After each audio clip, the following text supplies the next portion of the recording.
Le multimètre permet d'effectuer plusieurs mesures. On peut mesurer des tensions, on appelle alors cet appareil un voltmètre, puisque l'unité de tension est le volt. Il peut mesurer des intensités, lorsqu'il est en ampères-mètres. Il peut mesurer des résistances. Il s'utilise toujours avec deux fils de connexion. L'un des deux fils se place toujours sur la borne COM, car c'est la borne commune. La question se posera pour l'autre fil. Si l'on veut mesurer des tensions, donc il y a, je l'ai déjà dit, un fil sur la borne COM, ça sera toujours le cas.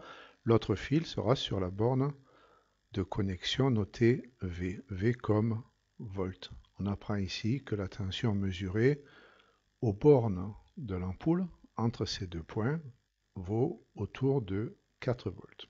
Vous remarquez que le voltmètre se monte en dérivation, entre deux points. Pour avoir une mesure plus précise, je peux descendre à 200 volts. Je précise 200 volts car les calibres ont une unité. On ne dit pas le calibre 200, on dit le calibre 200 volts qui mesure jusqu'à 200 volts. On peut même aller sur 20 volts, puisqu'on peut mesurer avec ce calibre jusqu'à 20 volts. Donc on peut lire 4,27. Peut-on aller sur 2 volts pour mesurer cette tension? Certainement pas.